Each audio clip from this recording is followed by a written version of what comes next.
Isarta, la plateforme de référence pour trouver votre emploi idéal ou une formation spécialisée dans les communications, le marketing, la vente et le numérique. Propulsez votre carrière sur isarta.com.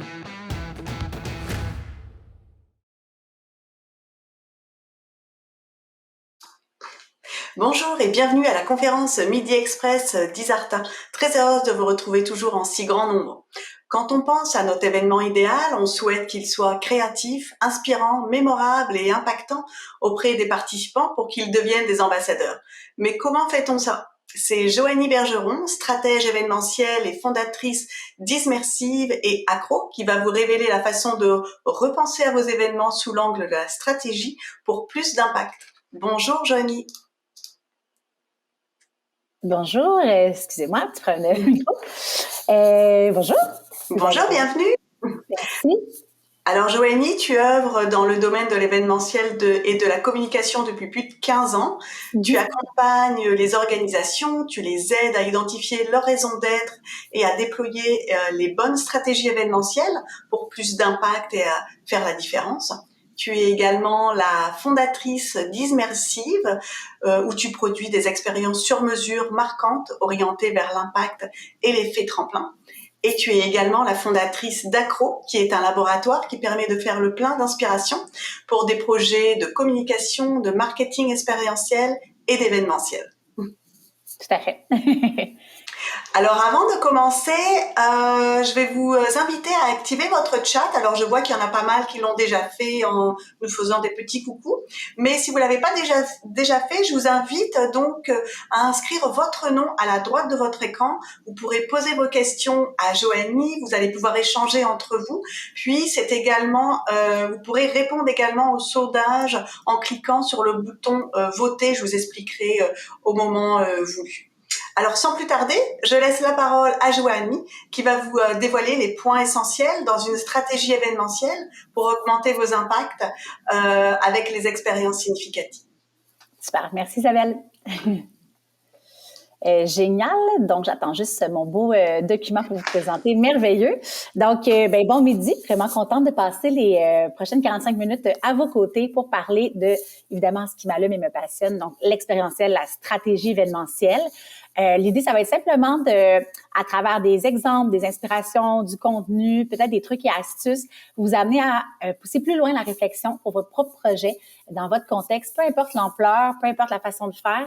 L'idée, vraiment, c'est juste de se permettre un pas de recul ensemble ce midi et de se poser les bonnes questions, finalement, pour, avoir encore plus d'impact dans vos projets là, pour la suite. Donc, finalement, Isabelle a fait la belle introduction pour moi, j'adore. Donc, comme elle l'a aussi bien dit, on est vraiment on est, je parle de moi au on.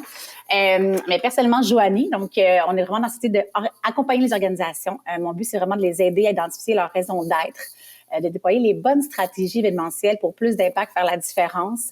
On parle vraiment à ce moment-là d'avoir une vision qui est stratégique dans le avant, pendant et après pour vraiment s'assurer en fait que le rayonnement de notre organisation, que l'impact de tous les efforts qui sont déployés dans le contexte d'un seul événement devient de façon plus macro pour l'organisation, un effet tremplin effectivement, et ça passe beaucoup par ce qui est le sur-mesure et l'unicité. Donc aujourd'hui, on va parler de collaboration, de réflexion créative, d'humain, d'innovation pertinente, et j'insiste sur le mot innovation pertinente. On n'est pas là pour pelleter des nuages, on est vraiment là pour s'assurer qu'on crée du sens et qu'on va plus loin ensemble pour laisser une trace durable. Donc, c'est vraiment ma vision. C'est vraiment le pourquoi je suis là aujourd'hui, mais pourquoi aussi j'ai créé Immersive là, il y a 10 ans. Donc, vraiment pour bien accompagner les organisations puis aller plus loin ensemble. Donc, la belle phrase marketing immersive, mais qui dit tout? Immersive au point de vue de l'organisation, de la vision collective là, qui réunit vraiment toute l'équipe et notre communauté autour. C'est vraiment cette idée de concevoir et de réaliser des expériences authentiques qui se démarquent et laissent une marque la vôtre. Donc, depuis le tout début, là, il y a 10 ans, la stratégie événementielle fait vraiment partie de notre ADN.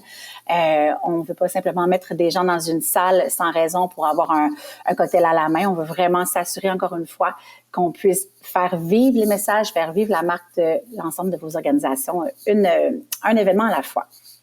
Donc voilà, notre but aujourd'hui, en fait, on en a parlé un petit peu dans l'introduction aussi, mais c'est de prendre un pas de recul, comme je vous disais, pour s'inspirer, déclencher des réflexes stratégiques pour une vision plus long terme des événements créer une expérience participant en valeur ajoutée. Donc, des fois, on s'en rend pas compte, mais si on est une organisation qui organise depuis plusieurs années le même gala, par exemple, ou le même événement bénéfice, etc., on prend pas toujours le temps de repenser l'expérience participant et s'assurer qu'elle répond actuellement, aujourd'hui, dans le moment présent, à leurs besoins qui ont évolué quand même dans les dernières années aussi, mais aussi s'assurer qu'on a bien pensé à les intégrer avant, pendant, après, à tout ce niveau-là.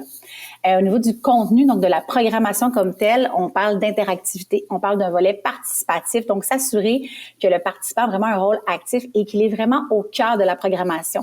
Donc, il en fait partie prenante et qu'il a un rôle aussi de pouvoir faire influencer pendant votre événement comment le tout se déroule. Donc, ça, c'est quelque chose qui est très important.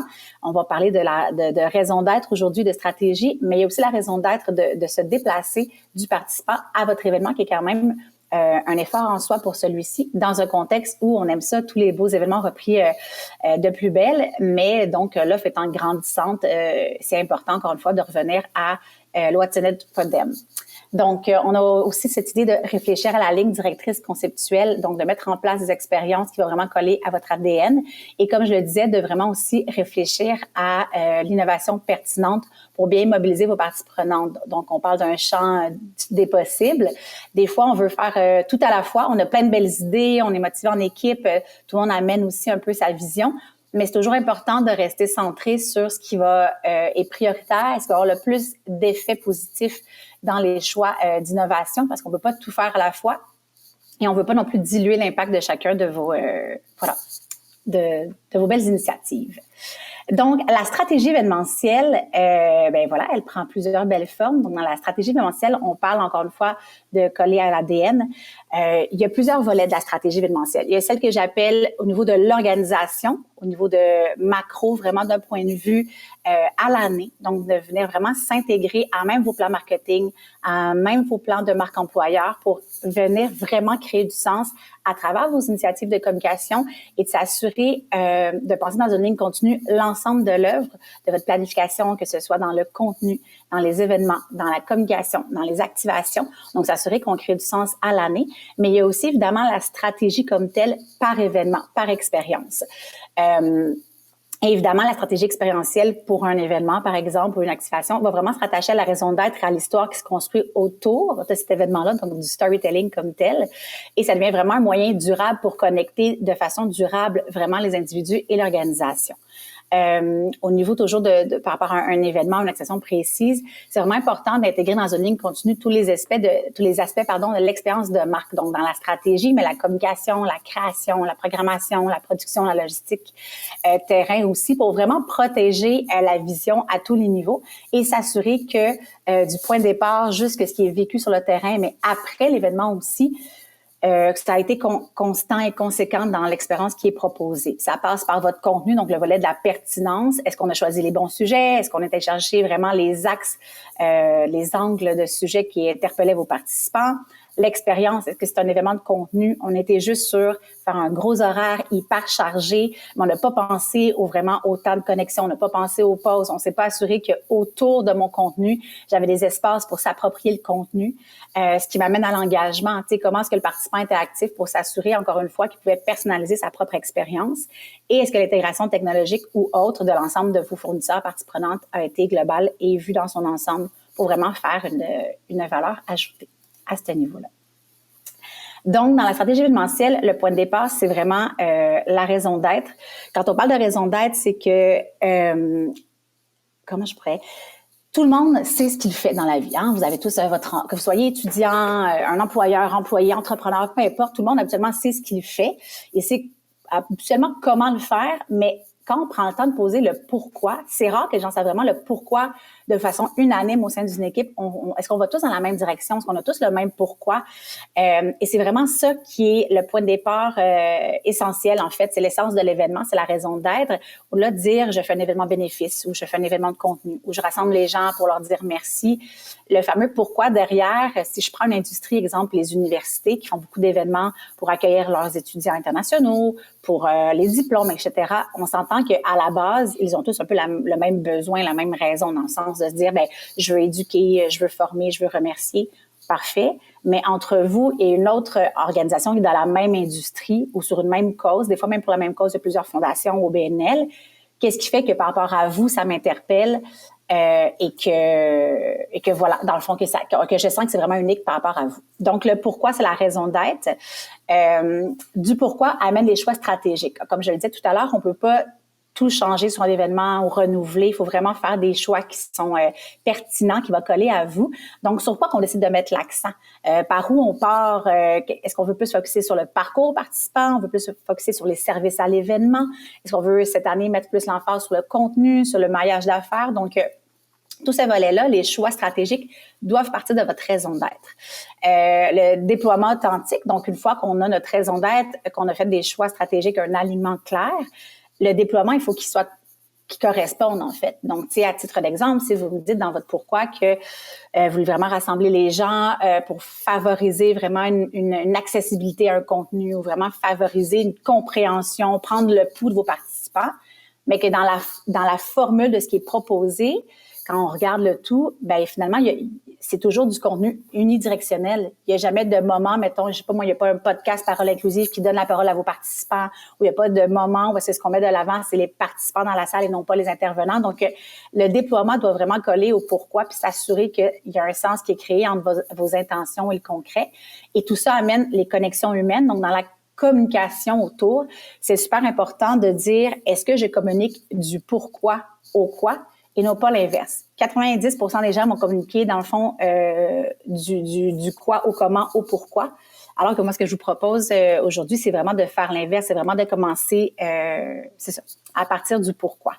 Puis ça s'applique, comme je vous dis, à peu importe les industries dans lesquelles il y a plusieurs organisations qui ont les mêmes objectifs. Ou je reprends l'exemple des événements, mettons, de chambre de commerce ou autres, où est-ce qu'on est vraiment dans l'idée de maillage d'affaires. Ben, tout le monde va dire, on veut faire du maillage d'affaires. OK, mais pourquoi? C'est quoi la vraie raison d'être derrière? Qu'est-ce qui vous distingue, vous? Parce que sinon, moi, entre un et un autre, c'est plus difficile à ce moment-là de comprendre votre unicité puis d'avoir le goût de me rendre à vous directement à ce niveau-là. Donc, toujours dans cette idée de raison d'être, le point de départ. Donc, l'objectif derrière, finalement, c'est vraiment d'établir une connexion qui est significative avec l'audience, qui va être mémorable, durable. Et c'est ce qui fait qu'au-delà de vous entendre, vous écouter, on s'intéresse vraiment à vous, mais on se souvient de vous. Et quand je parle de communication bidirectionnelle des deux côtés, on va parler d'empathie, d'authenticité, de confiance, mais des deux côtés.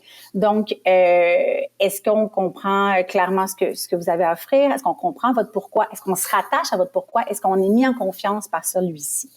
Un exercice très simple et sympathique à faire là en équipe, c'est vous le connaissez probablement, mais c'est l'exercice des 5 why, des 5 pourquoi. Donc, c'est un outil de brainstorm qui est vraiment facile à mettre en place à 2, 3, 4, 5 personnes, peu importe, mais qui aide à vraiment identifier les vraies raisons profondes d'une idée, d'un problème, si c'est plus un problème ou un défi à adresser, mais on parle vraiment de la phrase initiale, exemple, dans la vie, j'organise des événements. Pourquoi?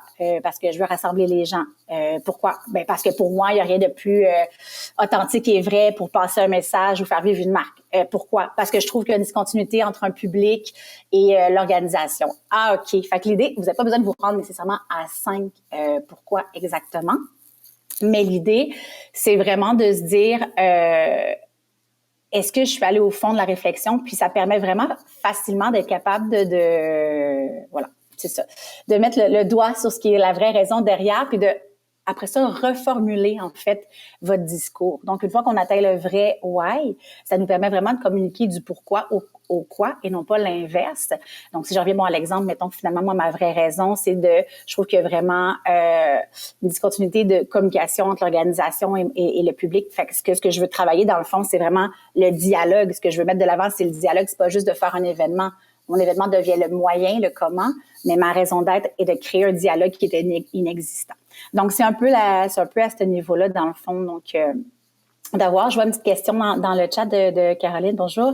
Effectivement, normalement, il y a une différence entre avoir des objectifs et une raison d'être. La raison d'être, normalement, on en a une qui est centrale pour un événement, mais de là peut découler des objectifs sous-jacents là, à ce niveau-là. Mais absolument qu'on identifie le vrai bon pourquoi, c'est assez clair pour la suite. Donc, au niveau de la proposition de valeur, donc une fois qu'on a le pourquoi, la raison d'être, on est capable d'émettre après ça clairement dans votre communication une proposition de valeur qui est perceptible par le participant et facile à comprendre. Donc, on parle de réflexion d'impact, on parle d'une proposition de valeur pour se distinguer finalement en termes de votre positionnement expérientiel. Et ça permet vraiment de faciliter encore une fois l'adhérence du public envers votre événement. En fait, sa compréhension, sa mobilisation.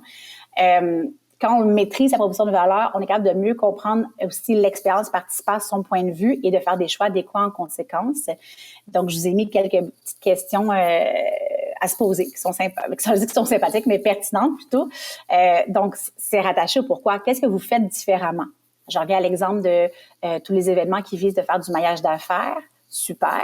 Mais vous, dans votre contexte, à vous de faire un événement de maillage d'affaires ou un événement de contenu, par exemple, un événement bénéfice, qu'est-ce que vous faites différemment? Puis c'est de là qu'on va vouloir déjà partir pour miser. Pourquoi c'est important pour vous, cette façon de faire?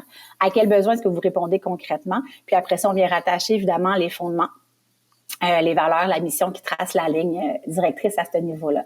Puis ça vous permet encore une fois, comme je vous dis, puisqu'on peut pas être tous azimuts au niveau de dans la communication, il faut être clair et concis. Dans la proposition, donc c'est quoi votre offre expérientielle? Il faut qu'elle soit claire et facile pour mobiliser et faire adhérer votre public. Donc, les questions vous permettent après ça d'être capable de formuler une phrase claire qui vous distingue réellement au niveau de votre proposition de valeur. Donc, c'est vraiment ça l'idée derrière à ce niveau-là. Dans la stratégie, comme je vous disais, il y a aussi d'un point de vue plus macro au niveau de l'organisation dans son ensemble. Donc, on s'intéresse à quel est votre terrain de jeu. Si je prends la stratégie d'un point de vue plus macro à l'année pour l'organisation, qu'est-ce qui vaut la peine d'être en présentiel? C'est vraiment au niveau de l'expérience, au niveau de la connexion humaine qu'il faut mettre l'accent. Qu'est-ce qui peut vivre de façon hybride? Qu'est-ce qui est pertinent d'être en virtuel ou pas? Qu'est-ce qui se veut plus comme du contenu à emporter ou de la communication, des choses comme ça? Donc, l'idée, c'est vraiment, chaque formule, chaque moment a sa raison d'être, puis c'est de créer une séquence significative. Donc, je vous invite à, suite, si vous le voulez bien, suite à le Midi Express du moment, de juste réfléchir aussi, de prendre le temps de regarder sur votre année. Des fois, est-ce que c'est toujours l'événementiel qui est la bonne solution? Peut-être que oui, peut-être que non. Des fois, peut-être que ce type de contenu-là peut très bien vivre par du contenu à emporter ou par des séries jazettes en vidéo. À l'inverse, vous avez peut-être d'autres types de messages à passer, d'autres types d'expériences à faire vivre qui ont toute leur place, au contraire, en activation, en présentiel ou en virtuel. Donc, c'est vraiment de regarder votre séquence, en fait. C'est vraiment ça. C'est d'avoir une séquence stratégique plus à l'année sur ce qui vaut la peine dans quel format là, de décliner. Puis ça vous donne vraiment votre terrain de jeu, en fait, puis c'est beaucoup plus facile après ça de déterminer votre raison d'être par événement ou par expérience ou activation et les objectifs qui s'en découlent. Et chacun a évidemment leurs forces et leurs faiblesses là, par rapport à vos choix. Donc, l'expérience de marque, les essentiels, ça fait, je reste conséquente dans mon message, donc on veut vraiment créer une ligne directrice entre chacun de vos événements ou activations ou micro-expériences, donc vraiment la signature de votre marque. Ce qui est important, c'est que j'assiste à un événement de contenu de votre organisation, que je vais à un événement de maillage d'affaires, que je vais à un lancement, peu importe, c'est que tous les événements que vous organisez au nom de votre organisation doivent avoir quand même la même signature. Je dois quand même, quand je vais à un événement X, Y ou Z, me retrouver dans votre univers. C'est, ah oui, c'est les événements de telle organisation. Après ça, par contre, pour chacun d'eux, évidemment, on veut des concepts distinctifs parce que leur raison d'être va être différente, les objectifs d'affaires sont différents, les messages sont différents. Donc, si c'est un copier-coller d'une fois à l'autre, moi, je perds l'intérêt aussi, puis ma mobilisation vers vous va être vraiment moins grande. L'expérience participant, c'est quelque chose auquel on tient beaucoup chez Immersive. Des fois, on ne réfléchit pas assez en amont. C'est plutôt tard qu'on va se dire, bon, est-ce que l'accueil est bien fait? Est-ce que c'est logique dans le déplacement des participants? Mais l'expérience participative, c'est vraiment au-delà de ça, c'est de se dire, bon, est-ce que j'ai pris en considération leurs vrais besoins? Est-ce que j'ai des services à l'événement qui sont adéquats? Est-ce que j'ai mes moments de personnalisation? Est-ce que ma communication, elle est claire, etc.? Après ça, évidemment, le bon lieu, le bon moyen, la bonne plateforme, si c'est un événement hybride ou virtuel, pour s'assurer que les fonctionnalités soient les bonnes. Et comme je vous disais, garantir la réussite de l'intégration par l'accompagnement, l'expertise. Donc, on sait à quel point le réseau, votre communauté expérientielle autour de vous, elle est essentielle. Et le fameux test and learn, désolé pour l'anglicisme, sont la clé. Mais surtout, vous voulez faire un renouveau ou amener une petite twist différente ou faire évoluer votre événement. Prenez le temps avec vos collaborateurs proches de faire des tests en amont puis de bien se comprendre sur le pourquoi on le fait aussi pour s'assurer que le tout fonctionne bien. Donc voilà, donc des stratégies créatives pour des événements marquants. Évidemment, quand on parle d'événements marquants, il y a plein de stratégies créatives à mettre en place. Il y en a beaucoup plus que 7 d'ailleurs, c'est un drôle de chiffre que je vous ai mis, mais c'est quand même certains super important. On va parler de l'utilisation du storytelling. Donc, encore une fois, dans un événement avant, pendant, après, on part vraiment du principe de créer une histoire autour et de savoir ce qu'on m'y raconte, ce que je vais y vivre, qui amène une mise en scène puis une activation de la marque. Donc, des fois aussi, je sais dans certains types d'événements, si vous avez des partenaires, des commanditaires, c'est normal parce que d'un point de vue monétisation, on va souvent prendre l'événement, le morceler puis se dire OK, je peux commanditer ma scène principale, OK, je peux commanditer mes stations gourmandes, je vais commanditer telle animation, telle là, puis là, on trouve des beaux mots, l'éclatant, le divertissant, c'est vraiment génial. Mais ne pas oublier que vous êtes quand même l'hôte principal de votre événement et que des fois, si c'est pas la mise en scène n'est pas bien mise pour vous mettre de l'avant également, on s'y perd. On se retrouve dans une pizza de différents logos, différents partenaires, puis on perd à la base, c'était l'organisation qui m'accueille, dans lequel, à travers son réseau de partenaires, je vois je vois le sens qui a été créé avec chaque activation. Mais n'oubliez pas de garder de l'espace pour vous. Fait que de garder l'équilibre entre ce qu'on doit monétiser puis ce qui est super créatif à monétiser, mais ce qui doit rester neutre au nom de l'événement comme tel pour ne pas diluer votre propre marque. Ça a l'impact aussi dans le design d'espace. Donc, il y a plein de façons. Nous, on aime beaucoup aussi travailler avec des lieux, des fois qui sont même pas à la base des salles événementielles pures et dures. On va prendre un lieu qu'on va transformer dans un contexte d'un événement. On aime beaucoup aussi utiliser les lieux des différentes organisations clients qu'on transforme le temps d'un événement comme tel parce que ça permet de faire vraiment bien vivre l'ADN de l'organisation. Mais le design d'espace va avoir un impact sur le storytelling, sur la situation de votre marque et sur l'expérience participante. Dans la personnalisation de l'expérience, ça va aller beaucoup dans la formule. Est-ce que les gens ont des choix, ils peuvent choisir leur propre contenu? Est-ce qu'ils se font recommander des parcours selon leurs intérêts? Est-ce que si c'est un salon d'exposants, par exemple, j'ai des axes, je sais pas moi, mettons les exposants RH, les exposants tech, les exposants services conseil. Est-ce que je peux facilement pick and choose d'une certaine façon pour me faire mon propre événement ou vous voulez plus miser sur tout le monde vit la même expérience? C'est des choix à faire. Mais on est quand même dans cette idée de pouvoir offrir, encore une fois, un sentiment d'appartenance par la personnalisation de l'expérience et donc les connexions humaines. Les connexions humaines, on peut en faire de toutes sortes de façons. Donc, c'est important de se pencher aussi à savoir sur est-ce que le maillage d'affaires est super important pour vous? Pas du tout. Est-ce qu'il est important d'un point de vue organique, dans le sens que on a juste mis des gens sympathiques et pertinents dans la bonne salle, fait que ça va se faire naturel. Est-ce que vous voulez vraiment orchestrer le maillage d'affaires? Est-ce qu'on a une application avec des recommandations précises, des prises de rendez-vous? Est-ce que c'est un parcours de connect? Bref, il y a plein de façons de le faire, mais c'est toutes des questions auxquelles vous pouvez vous poser. Puis évidemment, on reste dans une programmation idéalement qui peut être participative à double sens et une communication avant, pendant et après. Ce qui nous amène à la belle expérience, tout le monde est beau, sympathique aujourd'hui, à l'expérience participante dans cette idée de mobilisation. Donc, quand on parle de mobilisation, il y a plusieurs façons de le voir, dans le sens que souvent les gens vont dire, pour moi la mobilisation, c'est le sentiment d'appartenance, c'est mettre ensemble les gens, c'est avoir des gens qui s'impliquent bénévolement, etc. Et c'est toute plein de belles réponses, tout aussi vraies, mais qui se rattache au point principal qu'une mobilisation, à la base, c'est vraiment qu'on est mobilisé, c'est qu'on est en interaction. À plusieurs, évidemment, pas seul, vous me direz, on fait partie d'un groupe. Puis un groupe, à la base, quand on parle d'un groupe, que ce soit de bénévoles, un comité d'honneur, un CA, peu importe, se forme autour de quoi? Il va se former autour d'intérêts communs.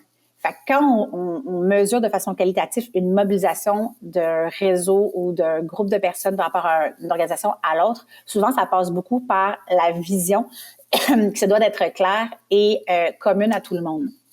Donc, est-ce que tout le monde va dans le même sens? Est-ce que tout le monde patine vers le même objectif, vers la même vision, mais la raison d'être comme telle?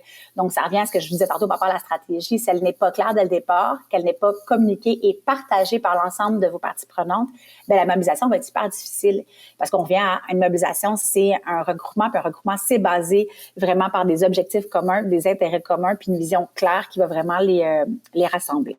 Fait qu'on est dans où voulez-vous aller pour être capable de bien mobiliser votre réseau tout autour.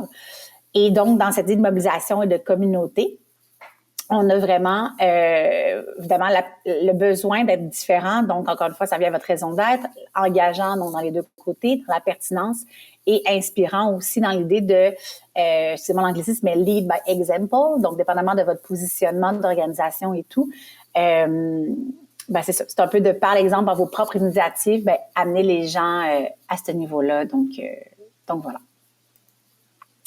Et évidemment, tu sais, ça, c'est des actes que je vous amène, des réflexions que j'amène aujourd'hui, mais je suis certaine qu'aujourd'hui, dans le groupe que vous êtes, justement, on va avoir des gens d'un peu tous les milieux. Fait que c'est vraiment de les prendre puis de l'adapter après ça à votre propre réalité. Un peu comme je vous amène pour plus qu'une expérience, un écosystème de valeurs. C'est super important. Quand on voit le centre bleu, justement, c'est ce que je vous parlais de tous aller dans la même direction, avoir une vision commune et claire.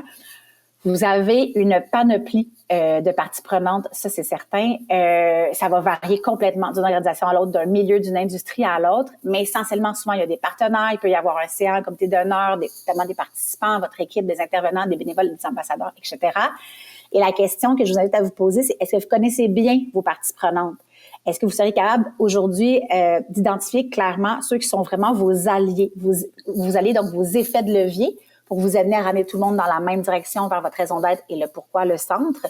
Et ceux vers lesquels vous dites, c'est vrai qu'ils en font partie prenante de mon écosystème dans le sens que, exemple, j'ai des bénévoles ou j'ai des partenaires. Mais si je viens, mettons, aux partenaires, effectivement, tout ce qu'on fait, c'est une pizza de logo avec les partenaires. Ils comprennent pas exactement ce qu'on fait différemment. Ils sont pas très bien rattachés. Ils nous permettent pas d'aller plus loin dans le résultat de l'événement. Donc, c'est un peu ça l'idée, c'est de dire, vous avez beaucoup de parties prenantes, elles sont toutes difficiles à contempler. Ce qui vient diminuer ça, puis plutôt de vous redonner un peu le bâton de pouvoir d'une certaine façon, c'est de miser vraiment sur la vision commune de pourquoi ils sont tous là, qu'elle soit claire, puis vous aider vraiment à avoir plus des alliés que des défis de mobilisation sur l'ensemble de votre écosystème à ce niveau-là. Donc voilà. Et dans, évidemment, tout l'écosystème, on a bien évidemment les personas, donc vos participants comme tels. Dès qu'on veut faire évoluer un événement, amener une petite différence, créer une nouvelle offre événementielle, peu importe, c'est super important de mettre à jour ses propres connaissances au niveau de ses personas. Donc, tu sais, avez-vous pris le pouls récemment? Qui on veut attirer et comment on veut rendre l'expérience vraiment, en conséquence, adaptée à ces gens-là. Donc, c'est important de pouvoir faire l'exercice des personas pour avoir des bénéfices en termes de capable de mieux fixer ses priorités, d'avoir vraiment une vision commune, comme on le disait, puis de mieux orienter votre impact et vos choix décisionnels. D'une industrie à l'autre, encore une fois, la réflexion va changer, mais même pour si vous avez l'impression de hyper bien connaître vos publics, si la dernière fois vous avez pris le pouls, exemple, ça date de 2 ans ou même d'1 an, quoi que ce soit, de fortes chances que ça a évolué suite à vos propres expériences d'événements de leur côté comme du vôtre et que c'est pas à jour nécessairement. Et ce pouls-là est super nécessaire d'être un peu en temps réel, en fait, pour s'assurer qu'on reste adéquat sur l'ensemble. Donc, quand on parle de l'impact de faire l'exercice des personas sur l'impact de votre événement comme tel, c'est si votre formule, elle a évolué, puis en fait, la majorité des organisations dans les 3 dernières années, incluant cette année, on est passé de du virtuel à du hybride à du présentiel. Il y en a qui finalement sont restés en virtuel, il y en a qui sont retournés en hybride. Bref, ça a beaucoup bougé. Mais est-ce que le public est au rendez-vous pour la formule que vous proposez actuellement ou les choix vers où vous voulez aller? Dans la reprise majeure du présentiel, qu'on est tous super contents de se retrouver tout ça, mais ça a amené d'autres défis aussi, encore une fois, de comme, OK, là, il y a comme eu une pause sur mettons, la fameuse formule traditionnelle, peut-être que vous avez faite pendant 6 ans, X nombre d'événements de la même façon. Là, il y a eu un whoop, on se fait du virtuel, du hybride, du virtuel plan B, C, D, E, F, G, etc. Puis on est revenu au présentiel, mais il y a une super belle opportunité à saisir de dire, OK, comment je la refais, ma formule maintenant en présentiel? Quelle forme elle prend? Et de les utiliser comme alliés, les personnages de votre public, donc, pour savoir comment faire évoluer le tout. Fait que c'est vraiment de se poser la question, tu sais, actuellement, est-ce que vous seriez en mesure d'anticiper? En fait, mettons, je vous demanderais d'anticiper aujourd'hui vraiment avec exactitude les besoins, les attentes et les comportements à venir de vos personnages. C'est un peu ça la réflexion là, à faire à ce niveau-là. Il y a plein de façons vraiment créatives de se mettre dans la peau de votre persona. Elles sont tous pertinentes, donc c'est vraiment à vous de choisir celle qui correspond le mieux. Ce que je vais plus amener aujourd'hui, c'est une réflexion autour du fait que on a l'approche classique de habituellement, mettons, j'ai une idée, je donne des objectifs, je le mets en exécution. Ça, c'est quand même la méthode, je dirais, assez traditionnelle. Mais là, je parle du design thinking aujourd'hui, mais comme je vous dis, il y a toutes sortes d'autres façons de faire ou d'ateliers qui peuvent être utilisés. Je vous invite quand même à agrandir votre gestion de projet. dans le sens que la règle numéro 1, encore une fois, pour un événement à succès, entre autres, c'est de se mettre dans la peau du participant. Puis, le design thinking est une des méthodes qui permet de le faire parce qu'on s'intéresse à 3 phases principales, qui est de comprendre, explorer et réaliser. Donc, on peut voir déjà, il y a des phases plus grandes là, que de avoir une bonne idée de concept et la mettre en exécution. Et à travers ces phases-là, il y a différents axes. Donc, exemple, justement, l'empathie, la définition. Donc, quand on est dans l'idée d'empathie, on est justement dans cette nécessité d'aller à la rencontre de votre public et de tenter de comprendre où est-ce que le bas, il blesse. Où est-ce que ça ferait vraiment une différence? Y a-t-il un dénominateur commun à ces gens-là qu'on entend on se fait dire, exemple, que justement, par rapport à votre événement, ben il y a du super bon contenu, mais je n'ai jamais le temps de me l'approprier, j'ai jamais le temps de parler aux autres pour avoir une réflexion, un échange, etc. Est-ce qu'il y a vraiment un dénominateur commun?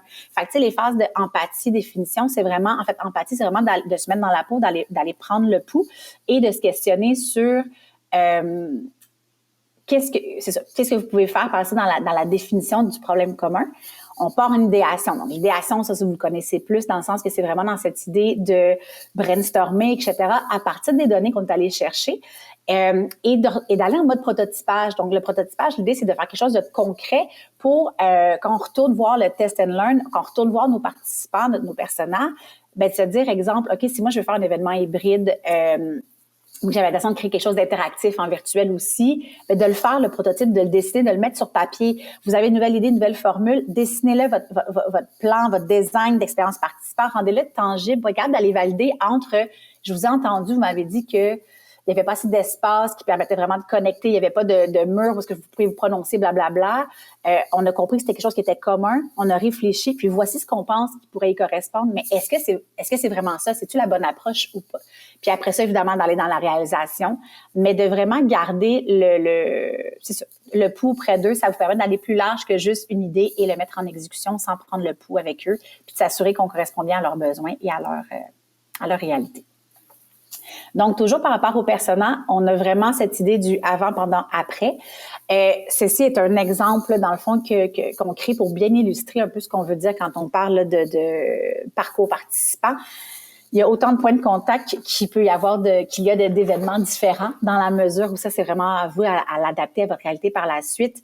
Mais c'est un peu de se demander, bon, ben en amont, en termes de tu sais, mon dévoilement, c'est déjà un premier point de contact, que ce soit un save the date, une annonce du format, etc., l'invitation officielle, les conseils sur comment maximiser l'expérience, le dévoilement partiel de programmation, la mise en avant de mes humains, la mise en avant de mes services à l'événement, etc. Tout point de communication que vous avez en amont, c'est de les tracer sur je vous propose de le faire sur une ligne, vous pouvez le faire comme vous le désirez, évidemment, mais c'est de prendre le temps d'identifier, OK, ah oui, j'ai quand même 12 points de contact au total avec mes participants. Est-ce qu'ils sont tous bien interreliés et est-ce que ma suite fait du sens? Pendant le pendant, des fois, on va se dire, ah ben le pendant, j'ai pas besoin d'en faire plus parce que c'est mon événement le pendant. Donc, j'ai déjà de l'animation, du contenu, du divertissement, peu importe. Oui, mais donc là, d'un accueil, est-ce que j'ai des humains qui me dirigent? Est-ce que je me fais recommander des choses pendant? Donc, vous comprenez, donc, de garder vraiment ce lien-là de mon parcours participant est teinté par plein de points de contact. Et dans le après, qu'il faut surtout pas négliger, est-ce que j'ai un envoi de contenu exclusif? Est-ce que j'ai une communication qui reste animée par la suite? Est-ce que je poursuis les réflexions qui ont été mentionnées durant l'événement ou l'expérience qui a été vécue? Est-ce que j'ai un compte-rendu expérientiel de tout ce que j'ai vécu, les gens que j'ai rencontrés? Bref, fait que c'est vraiment de s'assurer que de dessiner un peu tous vos points de contact à ce niveau-là. Donc voilà, j'avais un petit sondage rapide, j'étais curieuse de prendre le pouls. Isabelle, je sais pas si tu peux le lancer, qui était vraiment... oui, merci. Je voulais juste savoir parmi... parce que évidemment, j'aimerais bien vous voir, c'est plus humain, plus chaleureux, je ne vous vois pas, mais je me demandais, c'est ça, est-ce que vous déployez davantage d'énergie sur votre communication avant, pendant ou après, actuellement? Voilà. Alors, je voudrais juste spécifier que pour voter, il faut vraiment cliquer dans le bouton bleu, voter, et non dans le chat. Donc, c'est ouvert, vous pouvez voter. Super. Merci Isabelle. Mais oui, c'est ça. Fait que l'idée, c'était juste un peu de prendre le pouls sur cette idée, comme je vous disais, des points de contact, puis vraiment avant, pendant, après, et de pouvoir justement établir votre parcours. Oui, Isabelle. Parfait. Je pense que tout le monde a terminé. Je l'ai publié. Super. Génial. Parfait. OK. Intéressant, super. Fait que vous êtes au moins, premièrement, bonne nouvelle, très heureuse de voir qu'il y a quand même 94% des gens qui misent vraiment sur une communication dans la préparation. Après ça, évidemment, là, encore une fois, je ne vois pas, puis on peut pas se jaser, mais c'est intéressant de revenir sur est-ce que vous en avez beaucoup, peu, est-ce qu'ils sont bien rassemblés, bien ficelés, des points de contact.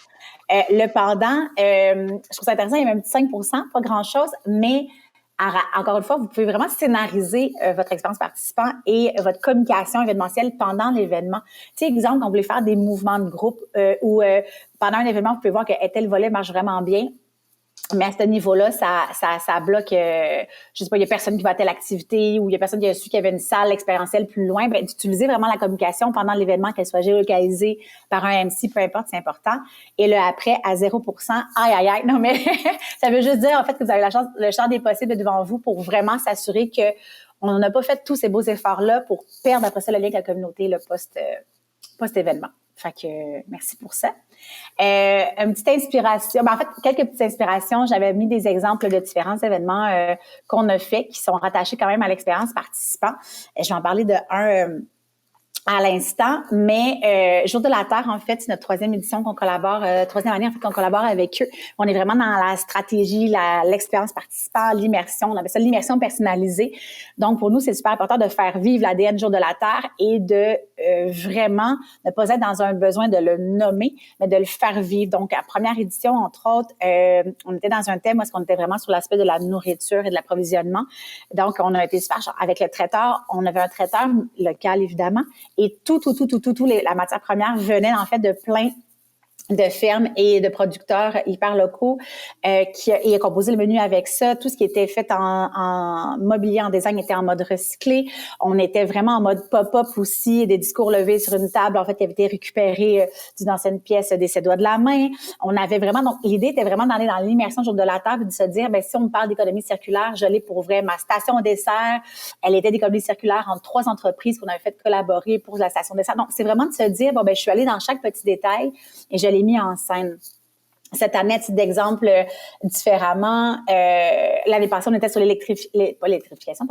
avec Lyon Électrique, c'est ce que je voulais dire, qui était leur partenaire principal. Ben toute l'animation était là-dessus, l'activation caritative, les gens devaient pédaler sur des vélos électriques qui faisaient déclencher une lumière, une animation. Donc, tout était vraiment dans le détail, puis s'assurer qu'on fait vraiment vivre l'expérience qui est proposée à ce niveau-là. Mais c'est vraiment important de se dire qu'encore une fois, si vous me dites, ben j'ai un événement bénéfice et je veux faire vivre mon message, ben qu'on soit conséquence dans toutes les petites nuances en fait du thème et de le rattacher, exemple, à votre comité d'honneur à ce niveau-là. Et on est surtout dans cette idée de générer l'action. Donc, comment dans un événement bénéfice, ben nous on avait célébrer la Terre par l'action. Ben forcément, si le tagline c'est célébrons la Terre par l'action de Jour de la Terre, ben dans la formule événementielle, l'action est générée par des activations caritatives et est générée par de l'animation. Est-ce que c'est actif, c'est vivant, on parle de co-créer des milieux de vie ensemble. Mais si je parle de co-créer des milieux de vie ensemble, ben j'ai des activités de co-création. Donc, l'idée, c'est vraiment de toujours attacher, c'est ça, le contenant, le contenu et tout ça ensemble. Je vois le temps qui... Oui, effectivement, le temps, il file. Je sais pas, tu as 2 questions. Oui. Est-ce que tu souhaites plutôt y répondre après? C'est une question de Karine. Est-ce que la communication est nécessaire ou seulement avant et après avec des publications de souvenirs? La communication est toujours nécessaire dans le sens que c'est votre connexion quand même humaine avec les gens, entre autres. Puis pendant l'événement, si c'était ça la question, c'était le pendant. Oui, dans la mesure où après ça, évidemment, selon votre contexte à vous, l'ampleur va être complètement différent là, de la communication pendant. Mais il y a des événements où est-ce qu'on doit faire vraiment circuler des gens, où on a beaucoup d'activités qui se passent en simultané, puis de scénariser, comme je dis, de façon géolocalisée des messages, que ce soit animé, humain ou plus technologique, va vraiment aider à mettre de l'avant l'ensemble de votre événement puis s'assurer que rien ne soit échappé, dans le fond. C'est un peu ça l'idée. Parfait, merci. Donc voilà, fait que bref, Jour de la Terre, on en avait un peu la même chose avec un DMV ou l'Université de Montréal, mais à chaque fois, nous, ce qu'on fait, c'est qu'on s'assure vraiment de rentrer dans la tête des gens qui sont de l'organisation, de vraiment prendre le pouls auprès du participant et de créer l'histoire entre tous après ça qui va pouvoir bien marcher finalement puis s'assurer qu'on est dans le détail, dans l'immersion à ce niveau-là. Donc, au niveau de la marque communicationnelle, donc on reste justement dans la communication, je ne sais pas si vous connaissez l'entreprise Future Brand. Moi, j'ai découvert en fait plutôt récemment. Puis je trouve que c'est vraiment une belle source d'inspiration, de façon de réfléchir une marque communicationnelle. Donc, je vous le partage. Eux, ils parlent de Bravo. Donc, c'est How Brave is Your Brand? Et on parle de 5 dimensions principales d'une marque courageuse. Et pourquoi ils parlent de marque courageuse? Ils parlent du courage par rapport à la longévité de votre marque, que ce soit, encore une fois, quand je dis le marque, que ce soit une OBNL, une fondation, une université, une entreprise privée, peu importe, vous avez quand même votre propre identité à vous. C'est ça que je parle de marque. Donc, il y a 5 volets à réfléchir par rapport à votre marque, à savoir si sur le long terme et dans vos événements, si c'est ce qui ressort. Il y a le volet de est-ce qu'elle est irrésistiblement magnétique? Donc, on parle de est-ce qu'elle est charismatique? Est-ce qu'elle est ludique? Est-ce qu'on a le goût? Est-ce qu'elle attire finalement votre marque? C'est un peu ça. Donc, de se poser la question puis de l'évaluer. Exemple, vous pourriez voir leur outil en ligne, là, mais sinon, sur 1 à 10, tu sais, votre marque, est-ce qu'elle est vraiment magnétique, charisme, plaisir? Est-ce qu'elle a une confiance audacieuse dans le sens, est-ce qu'elle influence? Est-ce qu'elle vient chercher l'aspect émotif? Est-ce qu'elle est ingénieuse dans le sens que, est-ce qu'elle est innovante et elle amène quelque chose de concret dans l'amélioration aussi des gens au plus global pour votre industrie? Est-ce qu'elle a un impact durable? Donc, elle est une source d'inspiration et d'utilité. Donc, c'est vraiment les deux ensemble. Donc, voilà. Et est-ce qu'elle est intrinsèquement vraie, pardon. Donc, est-ce qu'elle est authentique à ce niveau-là? Donc, c'est vraiment 5 éléments que je voulais vous parler parce que je trouve que ça l'amène une autre perspective d'analyse de ce qu'on entend sur l'analyse de sa marque ou de sa communication. Puis de garder les 5, de faire un exercice en interne, je trouve, permet de bien valider ce que nous, on en pense, mais d'aller voir aussi les gens qui font vos événements, pas qui font vos événements, mais qui assistent à vos événements, est-ce qu'ils répondraient la même qualification? Donc, c'est intéressant à ce niveau-là. Et donc, on parle toujours dans la communication de l'impact. Donc, c'est quoi les valeurs qui sont véhiculées? Est-ce que vous voulez un impact qui soit court terme, moyen terme, long terme? C'est éphémère, c'est périn, à quelle cible et tout. Quand je parle des fois je trouve que c'est une image qui permet de se projeter de quelle serait la personnalité de votre expérience. Si votre expérience serait un humain, qui serait-il? Puis là, l'idée, c'est on exagère, on est créatif, mais c'est un exercice qui est le fun à faire en équipe parce qu'encore une fois, ça permet, je vais vous le rattacher à du concret, mais si en équipe, vous dites, moi, je pense qu'on est vraiment, on serait un genre de Fred Pellerin. OK? Moi, je pense qu'on serait plus une Lady Gaga. On s'entend qu'entre les deux, c'est dans la même équipe, vous me dites, on est une Lady Gaga puis une Fred Pellerin. Je suis comme, c'est intéressant, parlons-en. Et c'est pas censé être le même type d'événement. Tu sais, quand on dit, moi, je suis un Fred Pellerin, notre événement, c'est clairement un Fred Pellerin. OK, fait que c'est dans l'intimité, c'est dans l'histoire, c'est dans le storytelling, c'est raconté, c'est chaleureux, c'est humain, connexion humaine. Lady Gaga, on est plus dans c'est flamboyant, c'est très créatif, c'est loud, tu sais, donc, vous comprenez ce que je veux dire? C'est qu'on fait vraiment, on vient vraiment se poser des questions. Puis après ça, on fait l'exercice de se dire, OK, si je donne un caractère à ma marque, je donne une personnalité, je vous ai mis des exemples, mais ça peut être qui vous voulez. L'idée, c'est juste de se dire, si tout le monde arrive d'une décision commune, de dire oui, ou on est un mix entre telle personne et telle personne, super, mais parfait. Maintenant, est-ce que votre communication parle comme un Fred Pellerin? Est-ce qu'elle parle comme Lady Gaga? Ah non, c'est vrai qu'on a un ton très, très, très sérieux, protocolaire, alors qu'on est un événement hyper créatif, éclaté, discordance, donc de se rattacher après ça à la personnalité de votre événement.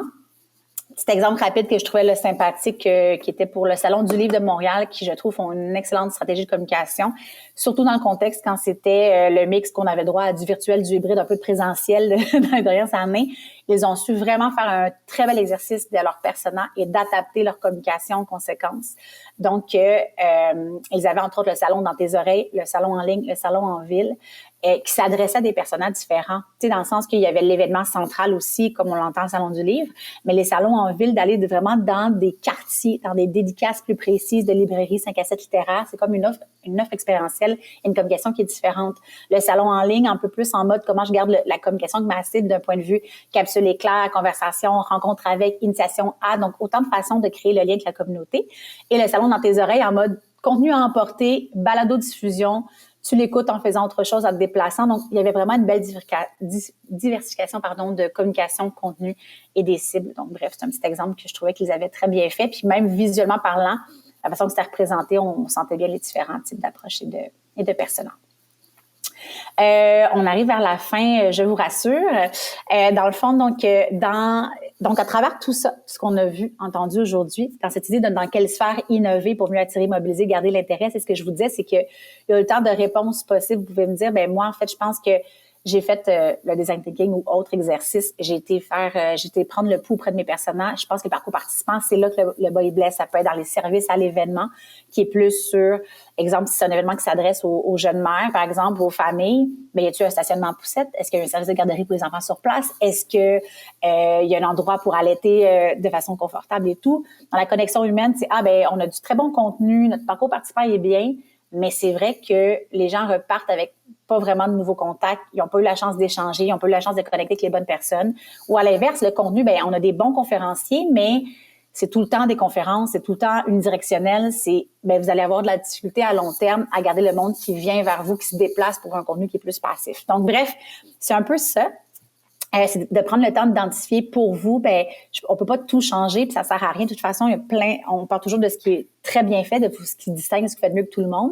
Puis après ça, où est-ce qu'il y a peut-être des faiblesses ou des défis, on va identifier sur quoi qu'on veut mettre l'accent là, en premier à ce niveau-là. Donc, voilà. Donc, en résumé, l'innovation pour nous chez Immersive, c'est vraiment de simplement oser voir et faire les choses différemment. C'est prendre le pari intelligent de se poser la question « Quelle est ma raison d'être? » D'aller en profondeur et de vraiment partir de là pour déployer les bonnes stratégies événementielles propres à votre événement, votre contexte. Et là, c'est important qu'on parle d'innovation. J'aime pas qu'on parle d'innovation d'un point de vue, donc, faut tout changer, tout renouveler, pas du tout. C'est vraiment juste des fois de ramener une vision différente, de rallier les troupes autour du même objectif commun, puis ça fait vraiment toute la différence dans la longévité de vos événements. Fait qu'en vrai, résumé, des conditions gagnantes, donc super important, mettez-vous dans la peau de vos participants, prenez le pouls, c'est quand même le point numéro 1. Établissez une stratégie avant, pendant et après, déterminez une ligne directrice conceptuelle qui va pouvoir évoluer, se décliner aisément, comme je vous disais, que ce soit en événement, en stratégie de contenu, en expérience à emporter. Soyez toujours pertinent, restez fidèle à votre ADN et évidemment impliquez avec créativité vos différentes parties prenantes et faites de la curiosité une habitude super importante. Sortez de votre industrie, allez voir ce qui se fait ailleurs, allez voir des événements.